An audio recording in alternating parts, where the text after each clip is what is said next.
एक प्रकार का नहीं होता। प्रसाद के अनेक प्रकार होते हैं। एक तो प्रसाद वचन का प्रसाद होता है, वो तो सब जितनी जिसकी कैपेसिटी होगी उतना लेगा, सुन ध्यान से। लेकिन और जो प्रसाद है, प्रसाद मुख्य रूप से कहते हैं जो प्रसाद खाने के लिए प्रयोग किया जाता है, वो प्रसाद चार प्रकार से संतों का प्रसाद उत्तम होता है। नंबर एक, हाथ से छूने से। नंबर दो, दृष्टि के डालने से। नंबर तीन, लिव लगाने से। चख के भी उसको देते हो प्रसाद। जैसे अब तो ये रिवाज नहीं है, और काफ़ी पंथ मजहबों में हमने देखी है ये बात कि कोई चीज़ बनाते हैं गुरु से, उसमें थोड़ा लेके ना वो चीज़ उसमें डाल देते हैं, कहते हैं सारा प्रसाद हो गया। जैसे मान लिया कड़ा प्रसाद या हलवा बनाते हैं, तो एक गिलास पानी लेके गुरु को देते हैं, वो मुंह से लगाता है या थोड़ा पानी पीता है, फिर उस पूरे उसमें डाल देते हैं, सब प्रसाद हो गया, उसको प्रसाद मान लेते हैं। और एक प्रसाद होता है कि विशेष रूप से जिस पर ध्यान में से उठने के बाद जो बनाया जाता है, समाधि के बाद में। तो आम प्रसाद की बात ये करते हैं कि हम जो प्रसाद एक बार लेने के बाद फिर सोचते हैं कि हमें प्रसाद लें, वो लोभ गिना जाएगा क्या, कि वो लोभ में आ जाएगा कि भाई इसने लोभ किया, इनने सवाल किया ही है।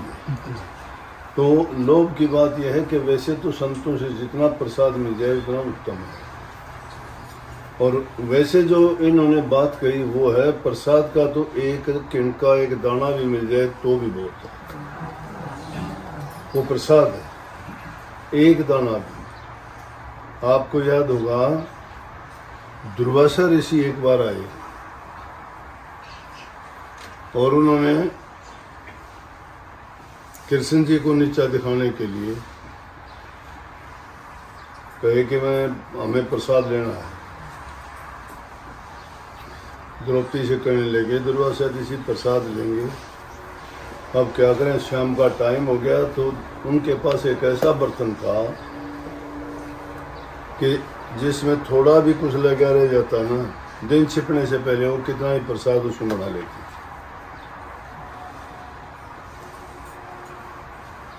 लेकिन हुआ क्या कि उसने देखा कि दिन तो छिप गया, ऋषि जी आगे प्रसाद का क्या कैसे करेंगे, सुनी हुई बात है ये मेरी। तो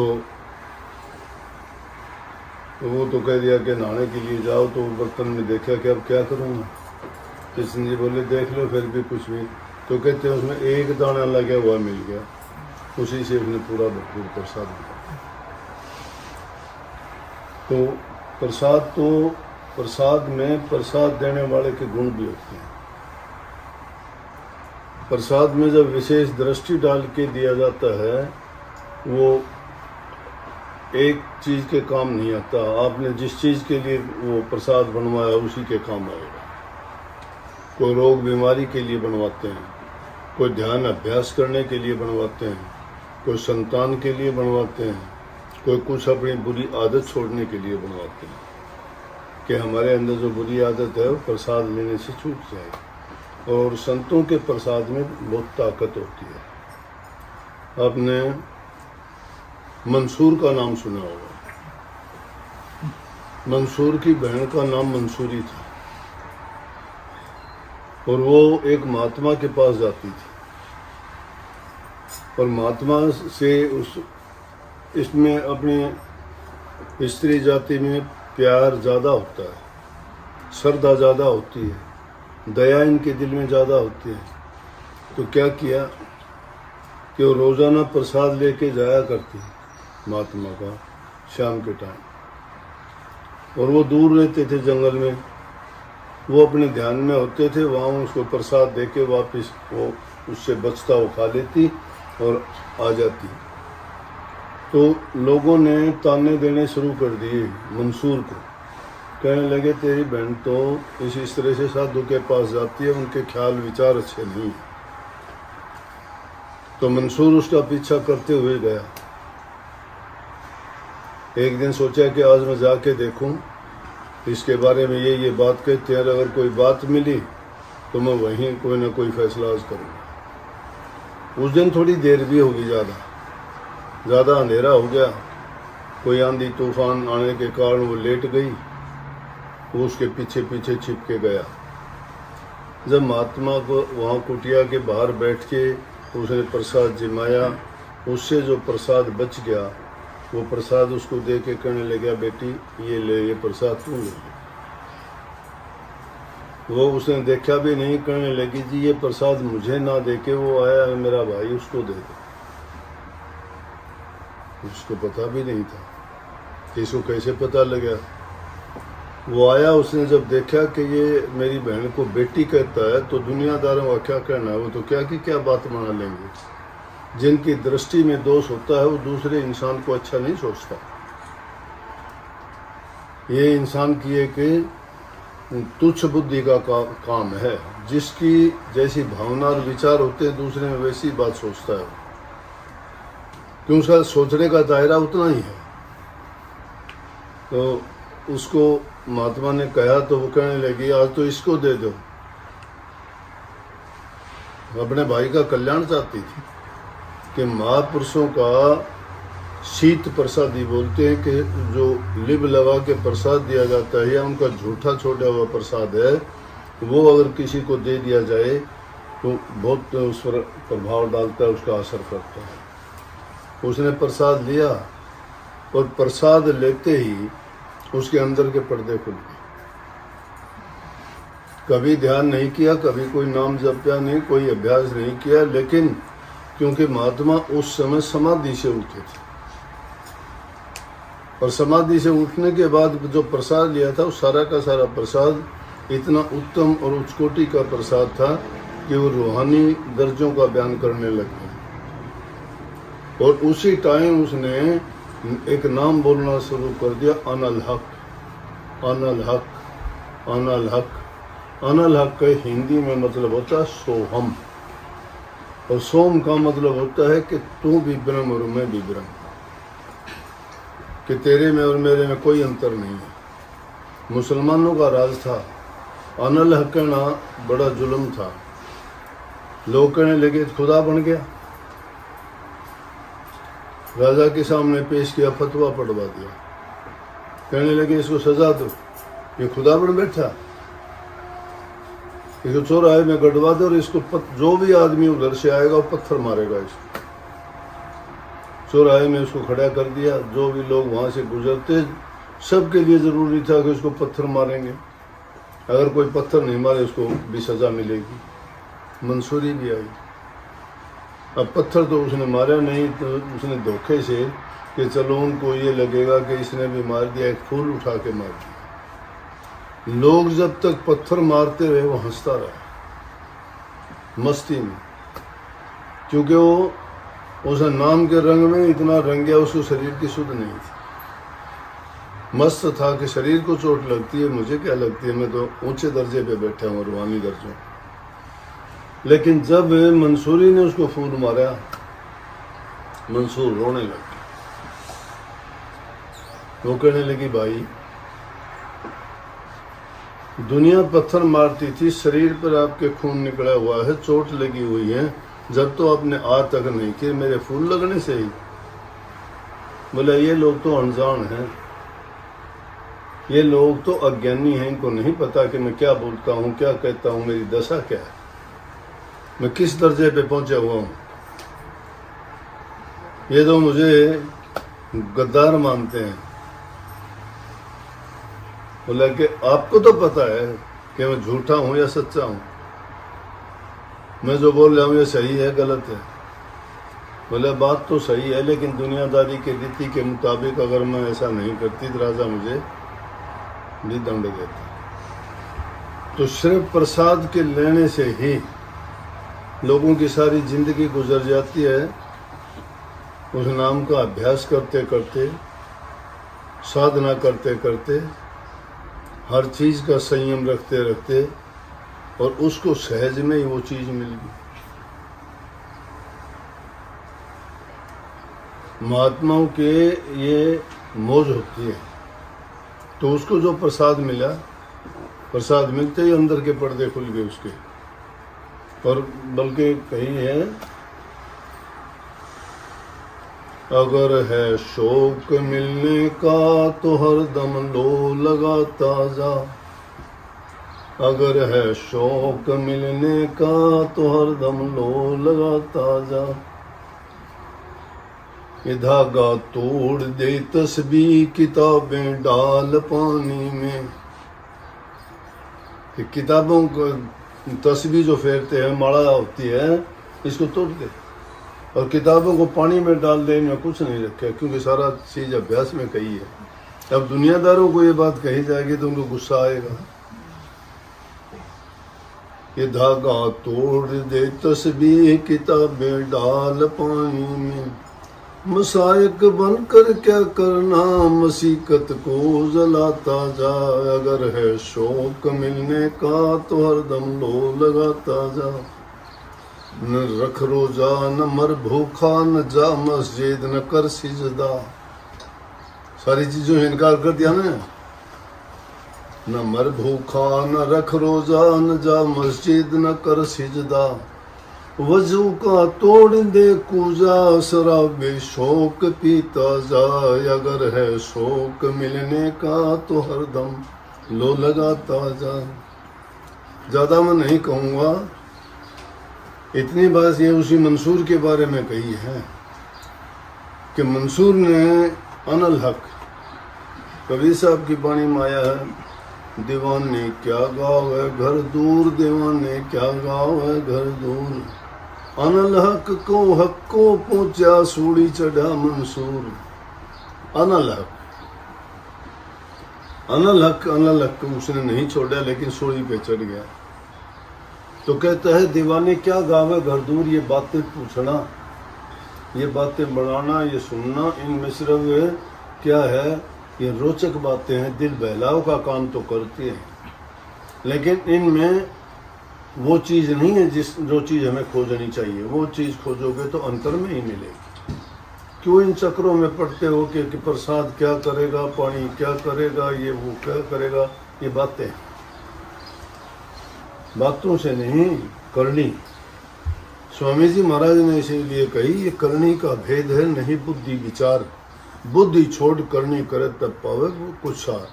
लेकिन ये कहानी कथा भी झूठी नहीं होती, ये आदमी के विचारों को शक्ति देने के लिए और जो उनके भाव दुर्बल या भाव गिर जाते हैं उन भावों को जगाने के लिए बहुत ज़रूरी चीज़ है। इंसान जब कभी अकेला होता है, ध्यान में मन नहीं लगता या और चीज़ों में इसको भरमने लग जाता है, तो उस टाइम गुरु के गीत, गुरु की वाणी, गुरु की बातें अगर याद करता है तो मन जाएगा कहाँ? मन उससे बाहर नहीं जाएगा। तो जो जितनी देर आप ये सोच करोगे, गीत गाओगे, भजन गाओगे, वो आपकी याद बनी रहेगी, मन नहीं भटकेगा आपका। तो इसलिए कहानी किससे जरूरी है, वो हमारे विचारों को ताकत देते हैं। नहीं तो आदमी हताश होके कई बार छोड़ देता है, क्या? क्योंकि हर चीज़ में तो हमेशा मन किसी का भी नहीं लगता, और मन सबसे बड़ा रोग है हमारे शरीर में। हाँ, हम चाहते हैं नाम का सुमरण करें, मन चाहता है नहीं घूमने चलो। हम कहते हैं सत्संग करें, मन कहता है नहीं और कहीं चलो। हमारा काम मुख्य है कि जो काम हमें खाली समय है तो उस प्रभु की याद बनी रहे, कि जिन्होंने भी उनके दर्शन पाए उन्होंने हमेशा अपने मन में, अपने ख्याल में, अपने विचार में, अपने हृदय में, अपने कर्म में, रोम रोम में बसा लिया। वाल्मीकि जी का नाम लेते हैं। वाल्मीकि जी ने राम को जो इतना राम के नाम का अभ्यास किया कि राम राम के बजाय मरा मरा निकलने लग गया। राम राम राम राम राम राम राम राम राम, मरा कह लो राम कह लो, मरा कह लो राम कह लो। तो उन्होंने रोम रोम में उसको रमा लिया। तो जो रोम रोम में रम्या हुआ है वो राम है। तो रोम रोम में कब रमेगा? जब पल पल में उसको याद रखेंगे। अगर एक मिनट भी नानक साहब से कहने लगे आप नाम को कितना याद रखते हो और नाम कभी भूल जाओ, तो बोले कि नाम को ऐसे याद रखता हूँ जिस प्रकार से कोई नशा करने वाला अपने नशे को याद रखता है। जिस प्रकार से अमल खाने वाला अमल को नहीं भूलता और अमल ना मिले तो छटपटाने लगता है, वो उसके बिना जी नहीं सकता। इसलिए अगर मैं भी नाम से अगर थोड़ा सा भी भूल हो जाती है, मैं छटपटाने लगता हूँ। नाम को मैं भूलता नहीं कभी भी। और पलटू साहब भी यही कहते हैं, वो भी कहते हैं कि नाम को हमेशा याद रखो। जितने संत हुए उन्होंने नाम क्या है, गुरु मंत्र है, वो याद है, वही मंत्र है, वही जपना है, वही जाप है, उसी की याद है। ये हमेशा हो नहीं सकता कि आदमी हमेशा समाधि में बैठा रहे, लेकिन सुमरण हमेशा कर सकता है। मन को भटकने से रोक सकता है।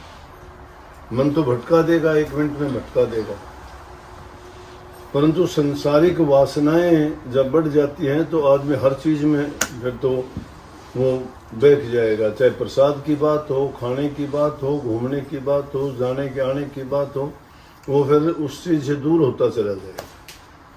तो इसको मन को इतनी छूट भी ना दें और मन को इतना बांध के भी ना रखें।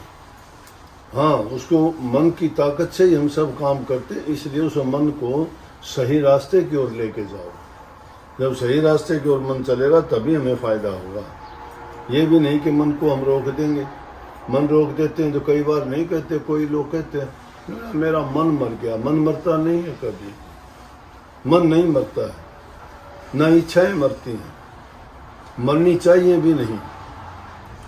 काम भी नहीं मरना चाहिए, क्रोध भी नहीं मरना चाहिए, लोभ मोह भी नहीं मरना चाहिए, अभिमान भी नहीं मरना चाहिए। उनका स्वरूप बदलना चाहिए। काम नहीं करोगे तो क्या है, बिना काम के तो कुछ भी नहीं है। लेकिन काम को बुराई की ओर ना लेके जाओ, अच्छे काम करो, पर हित के काम करो, जिसमें दूसरे की भलाई हो। काम करना तो जरूरी है, अच्छे काम करोगे। क्रोध करो, किसी का नुकसान करने के लिए क्रोध ना करो, किसी के जीवन को सुधारने के लिए क्रोध करो, उसकी बुराइयों को मिटाने के लिए क्रोध करो, उसको सही रास्ते पे लाने के लिए क्रोध करो। वो क्रोध घातक नहीं होगा, दातक होगा। वो दात देगा, उसको संभालने का काम करेगा, उसका उसमें लाभ होगा। लोभ करो किस चीज का, नाम के सुमन का, कि ज्यादा से ज्यादा ध्यान करो, ज्यादा से ज्यादा नाम जपो। फालतू टाइम बर्बाद करने की बजाय अपने जो नाम की कमाई, अगर थोड़ी थोड़ी भी कमाई करा, मैं तो बताया करूं, कई बार ये बात मुझे याद आती है।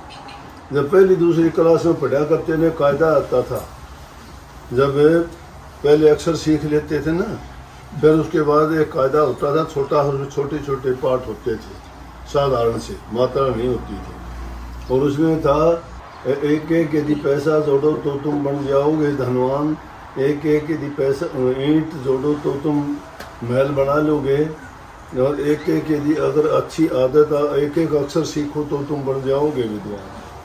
एक एक अक्षर सीखने से इंसान विद्वान बन जाता है। एक एक ईंट जोड़ने से आदमी महल बना लेता है। एक एक पैसा जोड़ने से इंसान धनवान बन जाता है। तो एक एक पल पल में भी अगर नाम जपोगे तो नाम कितना इकट्ठा हो जाएगा पूरी जिंदगी। ये ना सोचो उसके लिए भी संचय करना। तो इसलिए लोभ किस चीज़ का करो, लोभ करो कि मैं ज़्यादा से ज़्यादा अपने मन को, अपने समय को उस भक्ति में लगाऊं, अच्छे काम में लगाऊं, परहित या पर उपकार में लगाऊं। या तो पर उपकार करे उस समय में, नहीं तो आदमी आराम से बैठ के अपने नाम का जाप करे। फालतू की बातों में समय बर्बाद करना इंसान को ज़्यादा वो कर देगा। फिर इसको कानों को और कुछ सुनने की आदत पड़ जाएगी, बुराइयां सुनने की आदत पड़ जाएगी। इन आँखों को भी संयम में नहीं रख के बुराई देखने की आदत पड़ जाएगी। अगर ये मन में बुरे विचार लेके आओगे तो इसको अच्छी बात नहीं। बुरी दृष्टि रख के बुरी बातें दिमाग में आती रहेंगी। फिर कहोगे मुझे सपने आते हैं, मुझे नींद नहीं आती, मुझे डर लगता है। ये सारी की सारी इंसान की गंदी सोच का कारण होता है। नहीं आती नींद, शरीर को जरूरत होगी तो आ जाएगी, नहीं नींद आती तो नाम का सुमन करो। ये क्यों नहीं कहते कि प्रभु ने कृपा की है तुम्हें नींद नहीं आती। लोग तो कहते हैं जी मुझे भजन में नहीं बैठ सकता, नींद आ जाती है, और तुम्हें नींद आती नहीं है। दोनों तरह शिकायत है। किस बात की शिकायत? नींद नहीं आती, बड़ी मस्ती की बात है, टाइम मिल गया, बहुत अच्छा किया। ये तो प्रभु ने और भी हमारे ऊपर कृपा कर दी। नींद ना आने का कारण यह है कि मौका है कर काम। तो जब वो छोटी क्लास में ये बातें सिखाई जाती, पढ़ाई जाती थी, कहने का मतलब बड़ा इंसान नहीं उन चीज़ों को भूल जाता है। बच्चों को हम शिक्षा देते हैं, हम खुद नहीं अपनाते हैं। हम भूल जाते हैं कि हमें क्या करना चाहिए, दुनियादारी की बातों में फंस जाते हैं। तो ये हो गया लोभ। और रही मोह की बात, मोह किस के बंधन ना बनो, किसी भी एक चीज से ना बंधो। साधु महात्मा भी एक जगह नहीं टिका करते, लेकिन आजकल तो इस कलयुग में दूसरी प्रकार का काम हो गया कि बड़े बड़े आश्रम बना के चेले ज़्यादा हो गए, उनके भंडारे चलते हैं, बड़ी बड़ी बिल्डिंग बनती हैं। अब और कुछ हो गया, देखा देखी हो गया। कोई सोचता है मेरे चेले ज़्यादा हों, दूसरा सोचता है मेरे चेले ज़्यादा हों। कोई कहता है हमारा नाम सच्चा है, कोई कहता है हमारा नाम सच्चा है, कोई कहता है हमारा गुरु बड़ा है, कोई कहता है हमारा गुरु बड़ा है। अरे बड़े छोटे कोई नहीं होती, बड़ा इंसान वो होता है जो बड़े काम करता है। और बड़ा काम प्रभु की भक्ति से ज़्यादा कोई भी नहीं है। और उसको प्रचार प्रसार की ज़रूरत नहीं है। तुम्हारा इन ना तो बड़े महल मकानों ने साथ देना है, ना इन धन ने साथ देना है, ना इन ज़्यादा लोगों ने साथ देना है। ये तो साथी जब तक के हैं जब तक हम जिंदा है, मरेगा तो कोई साथी नहीं है।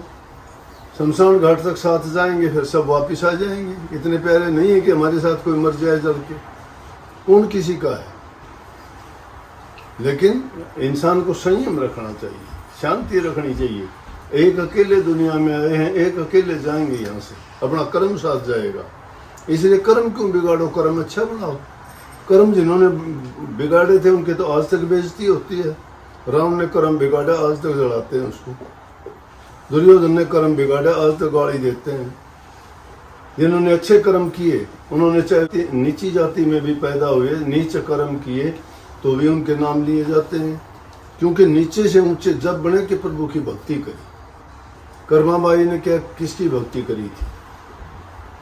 भक्ति के कारण कर्माबाई, उसके बाद ना धन था ना दौलत था, न सबरी भिलनी के पास क्या था। नीची जाति की थी, कुरूप थी रूप से, लेकिन दिल में उसके प्रेम था, भक्ति थी, सब कुछ त्याग दिया। बड़े बड़े ऋषि महात्मा देखते रहे कि रामचंद्र जी उसकी कुटिया पे गए। कबीर साहब के पास क्या था? 2 टाइम की रोटी नहीं थी, माला फेंक दी एक दिन। कहने लगे भूखे भगत ना होए गोपाला, ये ले अपनी कंठी माला। क्या भक्ति है?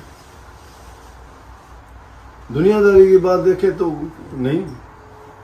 कपड़ा बेचने के लिए जाता है, लोगों का कपड़ा तो महंगे भाव लेते हैं, उसका कहते तेरे इतने देंगे, बोला इतने दे दे। और किसी ने मांग लिए कि मुझे जरूरत है, कि बोले तू ले ले। सब दे के जाके खाली बैठ गया। कितने नामदेव छिपी था। घर वालों ने भेजा कि जा कपड़े बेच के आ बाजार में। कपड़े लेके गया, वापस आ गया। बोला तू कपड़े बेच के क्यों नहीं आया? बोला कोई खरीदने वाला था ही नहीं, सारे उधार में लेते थे। बोले उधार में दे आता, अब और कपड़े कहाँ रखेंगे बना के? तो बोले उधार में दे आऊँ? बोले हाँ दे आओ। जाके और पत्थर पड़े थे उन पे एक के रखे, एक पत्थर उठा लिया। किसी ने पड़ोसी ने कह दिया तुम्हारा नाम देव तो ये करता है। सारे कपड़े वहां पत्थरों पे बिखार रखे हैं। घर वाले बोले क्या किया? कपड़े दिया? बोला दिया। किसको दे क्या? बोले दिया जिसको जरूरत थी। और बोला पैसे? पैसे ने बोला आ जाएंगे। कौन देगा पैसे? बोला जामन ले आ, मैं ये रहा। वो देंगे नहीं देंगे, ये जामन देगा। रख दिया। कहते हैं परमात्मा कहने लगे अरे नामदेव, अजीब कहानी है तेरी। तो इसलिए वो भक्ति अगर आदमी पताल में भी छिप के करता है, प्रकट आकाश में होती है। लेकिन हम तो ऐसे हैं कि मधुमक्खी की तरह शहद इकट्ठा कोई करे, तोड़ के कोई ले जाए उसको। अब कलयुग में देख के, दुष्ट विचारों को देख के आदमी जल्दी पिघल जाता है, दुष्ट हो जाता है। अच्छी बातों को देख के अच्छा नहीं बनता। जहां कहीं भी जाता है, जिसकी दृष्टि में दोष होता है, बुराई ढूंढने की कोशिश करता है। खुद में इतनी हिम्मत नहीं होती मैं अच्छा करूं, इससे अच्छा करके दिखाऊं ना, जलन पैदा कर लेगा कि इसके रास्ते में रोड़ा कैसे अटकाऊं, इसको कैसे रोकूं। कोई न कोई तरीका ऐसा खोजूं कि जिसके कारण इसकी बदनामी हो। अगर तुम ऐसा करना चाहते हो, उससे अच्छा काम कर दो, तुम्हारे से नीचे अपे हो जाएगा। वो तो कर नहीं सकते, अब वो गलत रास्ते अपनाते हैं फिर। लेकिन जिसका सच्चा साईं साथ होता है, जो उसको याद करता है सच्चे मन से, वो बर्दाश्त नहीं करता, वो बर्दाश्त नहीं करता, वो उनको सजा देता है। लेकिन सच्चाई, भक्ति नाम सच्चाई का है, सत्संग नाम सत्य का है। सत्य का संग करते हो तो सच्चे बन के चलो। दुनिया तो करने वाली परमात्मा को भी गालियां देती है, वो नहीं बख्शते किसी को। हस्ती चढ़िए ज्ञान कर सहज गलीचा डार, स्वान रूप संसार है भौंकण दे जखमार। कि कुत्ता रूपी संसार है, हाथी की सवारी नाम है। जब हाथी की सवारी करते हो और नीचे कुत्ते भौंकते हो तो भौंकने दीजिए, क्यों परवाह करते हो? अगर तुम सच्चे हो तो तुम्हारा कुछ बिगड़ेगा नहीं। अगर तुम में गलती है तो सुधार लो, गलती सुधर जाएगी, तुम्हारे लिए अच्छा करते हैं। संतों ने कही निंदकों का बुरा ना मानो, उनसे सबक ले लो। बुराइयां हैं तो बुराइयों को निकालो, बुराइयां नहीं हैं तो निश्चिंत होकर और भक्ति करो। ज्यों ज्यों भक्तों पर परेशानी आती है उतना ही परमात्मा को याद ज़्यादा करते हैं, और जितना परमात्मा को ज़्यादा याद करते हैं उनका तो वो निंदक लोग और काम बढ़ा दिया, उनको पता ही नहीं और कमाई होगी उनकी। तो वो तो बुरा करना चाहते थे, उनका अच्छा हो गया, क्योंकि वो पल पल नाम रटाता है, उनको याद दिलाता है। वो डर के मारे करते हैं। जब इंसान को डर लगता है, जब प्रभु की शरण में जाता है, तो मोह की फांस में ना बंधो। मोह की फांस क्या है कि किसी चीज से बंधे, ये मेरा, ये मेरा, ये मेरा, किसी का भी नहीं है। यहाँ बहुत पहले है, रुस्तमों की कमी सर जमी पर नहीं, जितने आए थे उतने ही चलते गए, जिनकी ऊंची उड़ाने बड़ी दौड़ थी, लड़खड़ाए कदम तो टहलते गए। मरे ताज और नमरूद जो दुनिया के वाली थे, सिकंदर जब चला दुनिया से तो दोनों हाथ खाली थे। कहने लगा सिकंदर, जनाजे से हाथ बाहर निकाल देना मेरे जब दुनिया से जाऊं, कि ताकि दुनिया वाले देख के ये कहें कि जिसने पूरे संसार को जिन हाथों से लूटने का काम किया, खाली हाथ जा रहा। खाली आए थे, खाली जाने का मतलब नहीं, कुछ करने के लिए आए थे, कुछ करने के लिए आए तो करके जाओ। और करो भी क्या, वो नेक का काम करो कि जिससे तुम्हारा भी हित हो, दूसरे का भी कल्याण हो, जो तुम्हारे संग लगे उसका भी जीवन संवर जाए। तो अच्छा करोगे तो अच्छा पाओगे।